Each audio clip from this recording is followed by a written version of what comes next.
Assalamualaikum warahmatullahi wabarakatuh.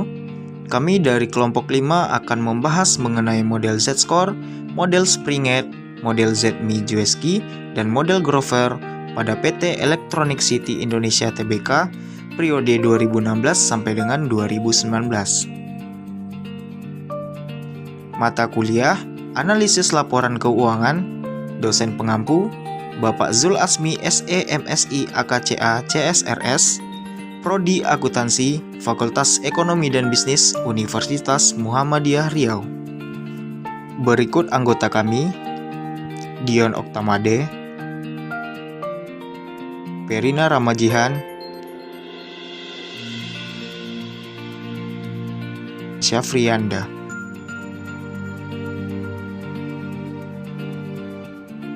dan Retno Trini Pramudia.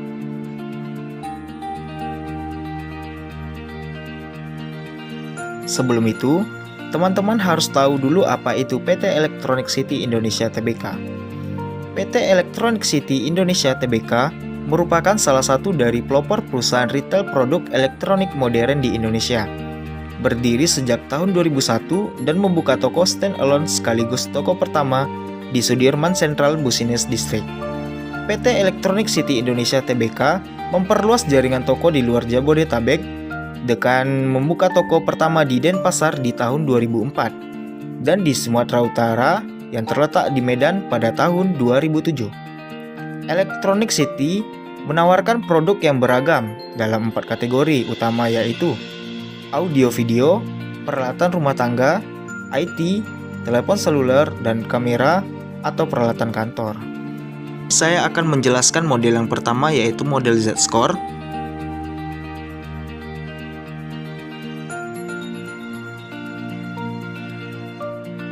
Model Z-Score merupakan model prediksi kesulitan keuangan atau Financial Distress Prediction Model telah dikembangkan beberapa tahun yang lalu. Model tersebut sama dengan model peringkat utang. Model memprediksi apakah perusahaan akan menghadapi beberapa kondisi kesulitan, umumnya didefinisikan sebagai kepailitan. Dalam berbagai studi akademik, Altman Z-Score dipergunakan sebagai alat kontrol terukur terhadap status keuangan suatu perusahaan yang sedang mengalami kesulitan keuangan. Dengan kata lain, Altman Z-Score dipergunakan sebagai alat untuk memprediksi kebangkrutan suatu perusahaan. Altman Z-Score dinyatakan dalam bentuk persamaan linear yang terdiri dari 4 hingga 5 koefisien T yang mewakili rasio-rasio keuangan tertentu, yaitu rumusnya Z 1,2 dikali T1 ditambah 1,4 dikali T2 ditambah 3,3 dikali T3 ditambah 0,6 dikali T4 ditambah 0,99 dikali T5, di mana T1 sama dengan modal kerja neto dibagi total aset, T2 saldo laba dibagi total aset, T3 EBIT atau dibagi total aset, T4 nilai pasar terhadap ekuitas dibagi nilai buku terhadap total liabilitas, T5 penjualan dibagi total aset. Dengan zona diskriminan sebagai berikut. Bila Z lebih besar dari 2,99 sama dengan zona aman. Bila 1,81 sampai dengan 2,99 zona abu-abu. Bila Z lebih kecil dari 1,81 sama dengan zona distress. Pada Z-Score tahun 2016 sebesar 16,58, maka dapat disimpulkan bahwa perusahaan berada di dalam zona aman atau sangat sehat. Pada Z-Score tahun 2017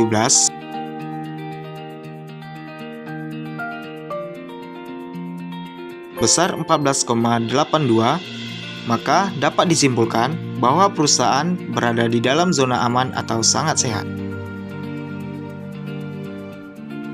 Pada Z-Score tahun 2018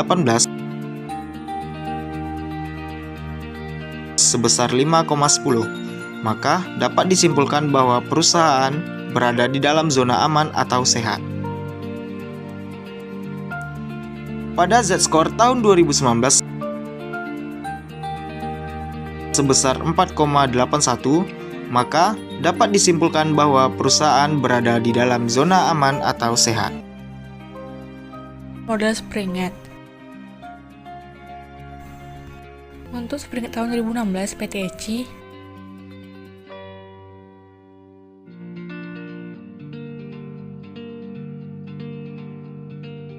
kita mendapatkan hasil sebesar 1,21, yang artinya perusahaan diklasifikasikan tidak mengalami kebangkrutan. Untuk tahun 2017,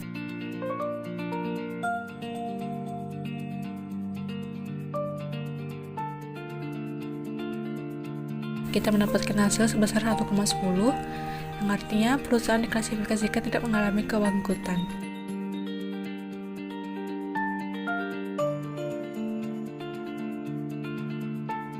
Untuk tahun 2018, kita mendapatkan hasil sebesar 0,72, yang artinya perusahaan diklasifikasikan mengalami kebangkrutan karena Springnetnya kecil dari 0,862. Untuk tahun 2019, kita mendapatkan hasil 0,74, yang artinya perusahaan diklasifikasikan mengalami kebangkrutan karena Springnetnya kecil dari 0,862, yang mana perusahaan menunjukkan skor sebesar 0,74 pada tahun 2019.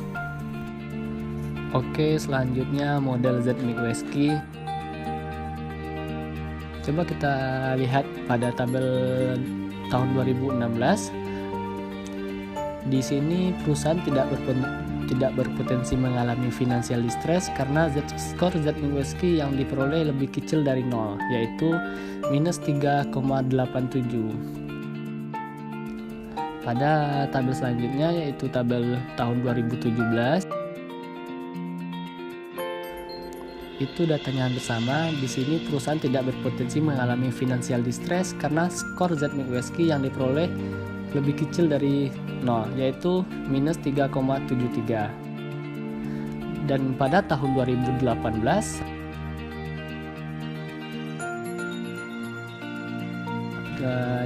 di sini perusahaan tidak berpotensi mengalami financial distress karena skor ZMIC WSKI yang diperoleh lebih kecil dari 0, yaitu minus 3,00.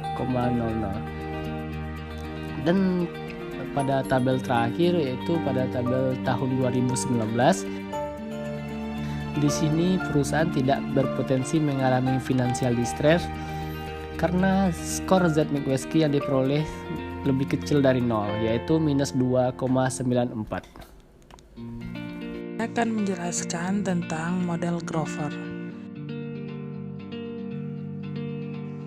Grover di tahun 2016, di mana perusahaan diklasifikasikan tidak mengalami kebangkrutan karena skor Grover menunjukkan hasil 1,11.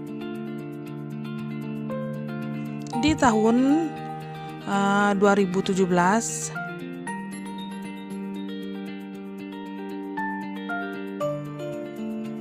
di sini perusahaan diklasifikasikan tidak mengalami kebangkrutan karena skor Grover menunjukkan hasil 1,0.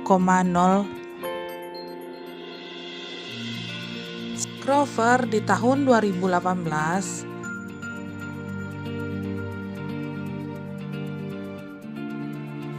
di sini perusahaan diklasifikasikan tidak mengalami kebangkrutan karena skor Grover menunjukkan hasil 0,45. Grover di 2019 yaitu